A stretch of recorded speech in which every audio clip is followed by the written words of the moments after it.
Hey everybody, I have this cool guitar to show off to you guys today. This guitar is a Slingerland guitar. It's very old. It's a shellac finish. I think it's from the 20s. So it might have been made in the Slingerland factory. It looks a little bit different than a lot of the old Regals or Harmonies that you see that are like the Maybells sometimes from the 30s and 40s.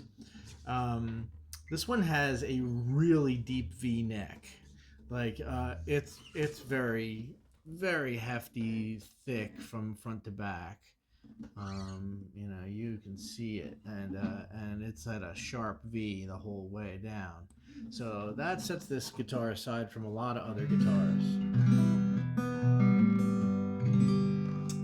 It's got the slotted headstock. It has these really great old vintage tuners that are original to it with the small black buttons. It has the original frets and the original wood on the body, which is all birch, solid birch, top, back, and sides. Now, it has had quite a bit of modification. For one, this guitar necessitated that I do an X brace conversion on it. So instead of the original, it's not really ladder bracing, it's sort of a transverse brace that goes diagonally.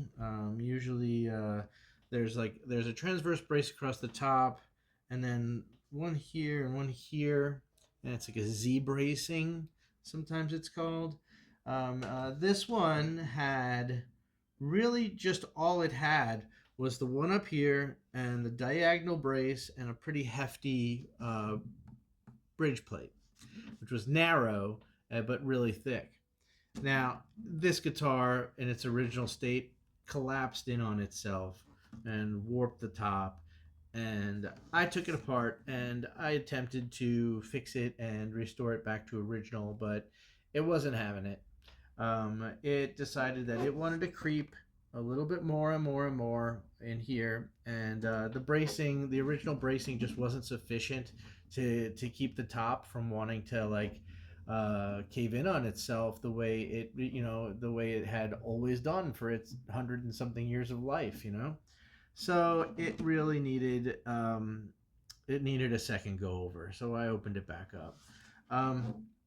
One of the things that happened when I opened it back up was that the original binding came off in a million pieces, so I had to scrap the original binding and replace it with this piece along the back. But I antiqued it so it matches the color of the rest of the binding, so it's pretty hard to notice. And it went on really nice and neat. There is some finish loss up here. There is like a little bit of you can see when I put the binding on, like maybe a little bit of the finish got messed up there. So there's some issues about the finish on the back mostly, but the top really looks pretty stellar. It's very wavy, but it's really stable now. It's got a really nice X brace conversion, which is forward shifted a little bit because I wanted to keep some of that natural resonance that this guitar originally had, because it did not have any bracing back here. So it was all just like swimming. So I wanted to keep some of that. I did some little sound hole braces to make sure this stabilized. And and it's got a nice hard bridge plate in there, rosewood of some sort, and she's all set up to play now really beautifully. And man, does she play! And she plays easy, and she plays soft, and she plays loud, and with a very nice even tone. I mean, it's a birch guitar; it's not a spruce top, so you do have a little bit of that bright mid-rangey like upper highs that come out.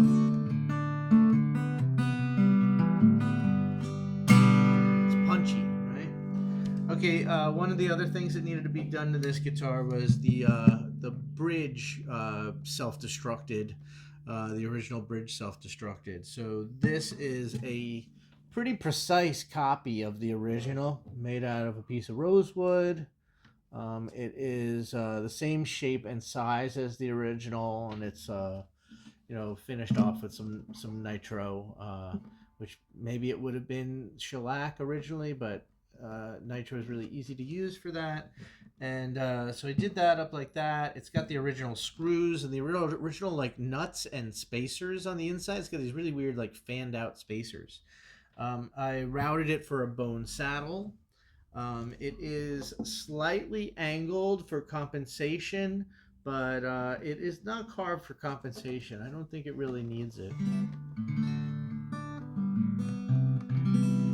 And this is an ebony nut that needed to be made for it, which is very similar to what would have been there originally.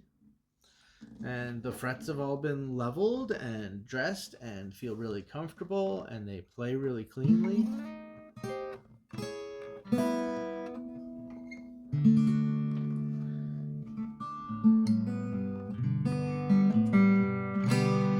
The action is really nice, right around 2 millimeters. I might have it set a smidge lower than that. And there's always a little bit of room on the saddle here. In fact, I think there is a tiny piece of veneer shim in there, if I recall. This does have a piezo pickup in it. It's an inexpensive piezo disc pickup, and it's on the bridge plate. And I'll try to plug that in for you and get a quick sound sample. Maybe I'll just do it direct, and you can get an idea of what it sounds like. It's got a new set of bone bridge pins that really I was going to use them temporarily, and I was going to put some ebony in there because I thought it might look nice, but they really it really sings with them, and I decided not to mess with it. And I said, okay, those work great, so they're going to stay in there. And here's the sides. You can see there's a lot of that shellac texture, like leathery texture on them. You see that? That's just the aged shellac. You'll see it on that headstock too. It does not have a logo on the headstock, but it does have the Slingerland Hawaiian Steel Guitar label on the inside. You can see there and there. And yeah, and you know what? I mean, like, I guess it did have like an old crack here, but it's all like covered up with stuff on the inside. It's got, like the brace and the bridge plate, and I did maybe put a spruce cleat right there just to make sure that the very end of the crack was totally stopped from doing anything else.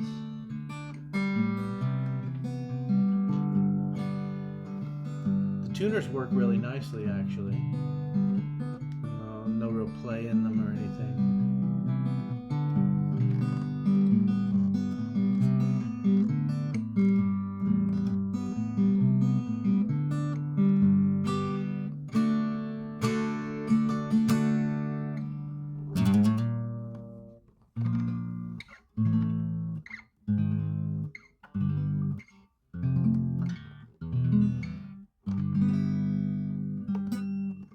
And yeah, it's got some. It's strung up with light strings. I think these are Diodario light gauge 12s. But it's got such a thick neck that it's actually pretty easy to do like bar chords and stuff on it. And it's just like a really nice, fun guitar. I think it has a kind of an extra wide nut. I'll make sure I get the measurement for you right here, and you'll be able to see that. And that's it, everybody. She's ready to go now. Very happy guitar.